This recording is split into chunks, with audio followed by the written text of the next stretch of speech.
Amazon inventory management can be tricky. One wrong move and you're out of stock and you've lost your sales and momentum. Or you're overstocked and you end up paying out a ton in Amazon storage fees. In this video, I'll share a step-by-step method that you can use to streamline your Amazon inventory management process and optimize your profitability. Hey guys, I'm Alex from Evergreen Digital, and I've helped hundreds of UK brands succeed on Amazon over the last 10 years. On this channel, we explore tried and tested strategies to help you improve your Amazon performance.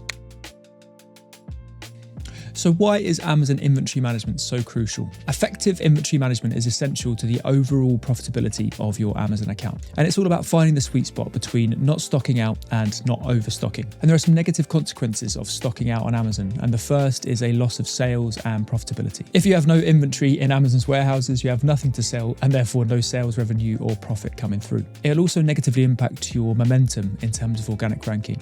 So let's say you're selling vitamin C capsules, for example, on Amazon UK, and you're ranking well for the keyword vitamin C tablets, but then you go out of stock. When you come back in stock, it's likely going to be the case that your organic ranking is lower than it was previously to the stock out. And so you're going to have to employ more aggressive PPC bidding strategies in order to get back to that same level of organic ranking that you were at before. There are also negative impacts of overstocking on Amazon.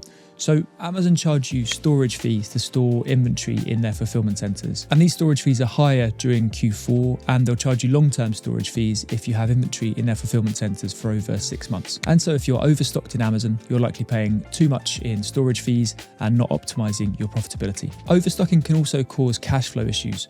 If you have too much stock tied up in slow-moving inventory, it can lead to an unhealthy cash flow position for your business. Ultimately, it comes down to having a balance between having enough inventory in the fulfillment centers so that you don't stock out, you're able to meet customer demand, and you're able to maintain your organic rankings, but also not overstocking so that you can maintain a healthy cash flow position and minimize your storage fees.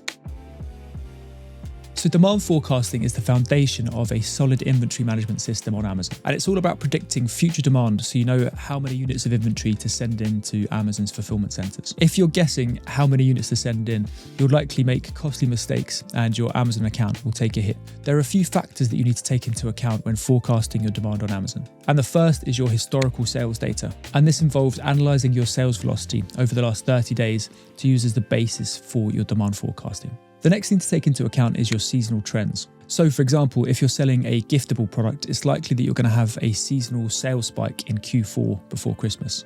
But if you're selling supplements, for example, it's likely you'll have a seasonal sales spike in January after people make their New Year's resolutions. And finally, you should take into account your competitor sales. So if you're launching a new product on Amazon, you won't have any historical sales data to work with. And so you can use a tool like X-Ray by Helium 10 to understand the sales velocity of close competitors on Amazon, which you can then use as the basis for your demand forecast. I use a tool called Sellerboard to automate demand forecasting on Amazon, and I'll cover this in the next section of the video. So the first stage is to set up your Sellerboard account. Sellerboard is a great sales and profit analytics tool, but it also has a fantastic inventory management tool built into it too. I use it with all my clients, and there's a cheeky affiliate link down below if you want a 2-month free trial. So once you've set up your Sellerboard account and followed the steps to connect it to your Amazon Seller Central account, you can start to customize your inventory planner settings. So when you're in Sellerboard, you can go to the inventory section and then click on the planner tool just here. And then when you're here, you can click on the 3 dots below the actions column and click edit on one of the products. And we're going to be customizing 2 tabs here, the manufacturing and logistics tab and the forecast tab. I'd recommend taking the time to understand all of the definitions within the back end of this tool so you can customize the tool to your business's needs. However, these are the default settings that I use for the accounts that I manage, and then I tailor them as necessary. I tend to give myself plenty of FBA buffer days because there are constant problems with Amazon shipments, and Amazon check-in times can vary at different times throughout the year. And I tend to send in about a month and a half's worth of stock for every new reorder. For the forecast section just here, these are the default settings that I use, so feel free to copy them and adjust them as needed. If you have products that have seasonality trends, so if they're giftable products or you're selling supplements, for example, you might want to adjust the weightings of the months here so that Sellerboard knows that you're expecting to sell more products, let's say in January, than in December. And you can apply these settings to all of your SKUs at once or one at a time. But again, make sure you know what all of these settings do and understand the definitions so you can customize the settings in the back end of the tool. Next, you're going to plan your FBA shipments. And with Sellerboard, this process is really easy. When I manage my clients' Amazon inventory, I'll log into their Sellerboard account once or twice a week and look at 2 columns in the data. I look at the recommended quantity for reordering and the days until next order. So Sellerboard are telling us exactly how many units to send in and exactly when to send them in. So as long as you're creating your Amazon FBA shipments based on these numbers here, you shouldn't go too far wrong in terms of overstocking or understocking, especially if you've customized all of the settings in the back end of the tool.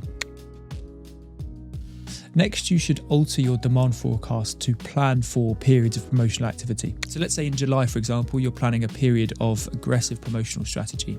You might want to come into Sellerboard and click Actions again and then Edit. And from here, go to your forecast and edit the seasonality trends as necessary. So you might come in here, and if you're planning a period of top deals or best deals or aggressive PPC campaigns in July, you might want to come in here and make this 1.4, let's say. And then Sellerboard will know that you're planning to sell more in July and therefore will alter the demand forecast and tell you to send in more units before that month. So next, you should reduce your Amazon storage fees to increase your profitability. So Amazon charge you storage fees to store inventory at their fulfillment centers. To reduce these storage fees, you want to concentrate on not sending in too much stock to Amazon and reducing any excess units that you have in your account. So excess units are units of inventory that Amazon think will be more expensive to keep storing in their fulfillment centers than it would be for you to get rid of. So to find excess inventory in your account, log into Seller Central and then go to Inventory and FBA Inventory. In this table, you'll see a column called Estimated Excess Units, which you can sort by highest to lowest.